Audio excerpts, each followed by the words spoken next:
রাসূল বলতেছে, হযরত আবু হুরায়রা বললেন, তিনি বলেন আমার রাসূল বলতেছে, আনা সাইয়্যিদু ওয়ালদি আদম ইয়াউমাল কিয়ামাতে, আমি কিয়ামতের দিন আদম সন্তানের সরদার হব। সুবহানাল্লাহ। এবং ওয়া আউয়ালু মান ইয়াশাক্কা, আমি রাসূল পাক সাল্লাল্লাহু আলাইহি ওয়াসাল্লাম সর্বপ্রথম যাকে রওজা শরীফ থেকে কি করা হবে, উঠানো হবে। ওয়া আউয়ালুন, আমার রাসূলকে সর্বপ্রথম রওজা পাক থেকে কেউ উঠবে না। যখন কিয়ামত কায়েম হবে, যখন ইসরাফিল আলাইহিস সালাম সিংহার মধ্যে ফুঁক দিবে, কোন হবে, কোন বলার সাথে ফায়াকুন হয়ে যাবে, তখন কিয়ামতের ময়দানে যাকে সর্বপ্রথম কি করা হবে, উঠানো হবে, ওনার নাম হচ্ছে রাসূল পাক সাল্লাল্লাহু আলাইহি ওয়াসাল্লাম। এটা আমি বলতেছি না, আপনারা বলতেছেন না, খোদ রাসূল বলতেছে, আমি রাসূল পাক সাল্লাল্লাহু আলাইহি ওয়াসাল্লামকে আউয়ালু মান ইয়াশাক্কাল কবর, আমাকে কবর থেকে তথা রওজা পাক থেকে আউয়ালুন সর্বপ্রথম আল্লাহ রাব্বুল আলামিন আমাকে উঠাবে। সুবহানাল্লাহ। আমাকে উঠানো হবে। ওয়া আউয়ালুন শাফিন ওয়া আউয়াল মুশাফফিন, আমি সর্বপ্রথম সুপারিশকারী এবং সর্বপ্রথম আমারও সুপারিশ কবুল করবে। সুবহানাল্লাহ। এই হাদিসের মধ্যে হচ্ছে আমার রাসূল বলতেছে, আমাকে রওজা পাক থেকে যেদিন কিয়ামত কায়েম হবে, কিয়ামতের দিন আমি রাসূল পাক সাল্লাল্লাহু আলাইহি ওয়াসাল্লামকে উঠানো হবে এবং আমি সুপারিশ করব আল্লাহর দরবারে। আমি রাসূল পাক সাল্লাল্লাহু আলাইহি ওয়াসাল্লামের সুপারিশ আল্লাহ কবুল করবে। সুবহানাল্লাহ।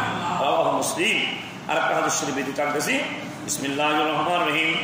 ওয়া আন নবী হুরায়রা রাদিয়াল্লাহু তাআলা আনহু قال قال رسول الله صلى الله تعالى عليه وسلم أنا أكثر الأنبياء تبعا يوم القيامة وأنا أول من يقرأ باب الجنة। মুসলিম শরীফ হাদিস শরীফ। পরকাল নবীদের মধ্যে আমার অনুসারীদের সংখ্যা হবে, কে বলেন? আমার রাসূল। আবু হুরায়রা বর্ণিত হাদিস শরীফ। আমার রাসূল বলতেছে, পরকালে নবীদের মধ্যে দেখেন আমার অনুসারীদের সংখ্যা হবে আকসিরু আম্বিয়া, নবীদের মধ্যে হতে আমার অনুসারীদের সংখ্যা হবে। কিসের মধ্যে হতে? নবীদের মধ্যে হতে আমি রাসূল পাক সাল্লাল্লাহু আলাইহি ওয়াসাল্লামের সংখ্যা হবে আকসিরু, অধিক। সুবহানাল্লাহ। সর্বাপেক্ষা বেশি ইয়াউমুল কিয়ামত, আর কিয়ামতের দিন ওয়ানা আউয়ালু মান ইয়াকরাউ বাবুল জান্নাহ, সর্বপ্রথম যাকে অনুমতি দেওয়া হবে কি করার জন্য? জান্নাত খোলার জন্য, জান্নাতের দরজা খোলার জন্য। বাবুল জান্নাহ ওয়ানা আউয়ালু মান ইয়াকরাউল বাবুল জান্নাহ, সর্বপ্রথম আমি রাসূল পাক সাল্লাল্লাহু আলাইহি ওয়াসাল্লামকে জান্নাতের দরজা খোলার জন্য রব্বুল আলামিন আমাকে দিবে। সুবহানাল্লাহ।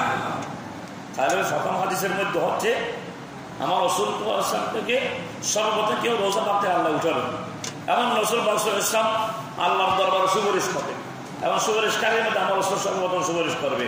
তা আমার রাসূল বলতেছে, আমি রাসূল সাল্লাল্লাহু আলাইহি ওয়াসাল্লামের সর্বপ্রথম সুপারিশ আল্লাহ রাব্বুল আলামিন কবুল করবে। সুবহানাল্লাহ। দ্বিতীয় হাদিসের মধ্যে হচ্ছে কি, পরকালে নবীদের মধ্যে আমার অনুসারীদের সংখ্যা হবে আম্বিয়াও তাবাআন ইয়াউমাল কিয়ামাতে, কিয়ামতের দিন সর্বাপেক্ষা বেশি হবে আমি রাসূল পাক সাল্লাল্লাহু তাআলা আলাইহি ওয়াসাল্লামের উম্মত। সুবহানাল্লাহ। আর আমি সর্বপ্রথম ওয়ানা আউয়ালু মান ইয়াকরাউ বাবুল জান্নাহ, আমি রাসূল পাক সাল্লাল্লাহু আলাইহি ওয়াসাল্লাম জান্নাতের দরজা সর্বপ্রথম রব্বুল আলামিন আমাকে দরজা খোলা করার জন্য অনুমতি দিবে। সুবহানাল্লাহ। ওই রাসূল পাক সাল্লাল্লাহু আলাইহি ওয়াসাল্লামকে যদি আমরা না মানি, মানার মতো না মানি, যদি রাসূল পাক সাল্লাল্লাহু আলাইহি ওয়াসাল্লামকে মানার মতো না মানি, তাহলে আমাদের দরজা যিনি করবেন ওনাকে না মানলে, যিনি সুপারিশ করবেন ওনাকে না মানলে, শুধু খোদাকে মানি, তো আল্লাহ বলতেছে আমার আতিউল্লাহ ওয়া আতিউর রাসূল, তুমি যদি আমার একটা আল্লাহ মানতো, একজন আমার হাবিব আছে তো আমার হাবিবের কি করতে হবে? অনুসরণ করতে, অনুকরণ করতে হবে। সুবহানাল্লাহ। যদি সুপারিশ না মানি তাহলে তুমি সুপারিশের অধিকার নয়, তুমি ভালো না, রাসূলকে মানতে হবে। জান্নাতের জন্য আমরা ইবাদত করি,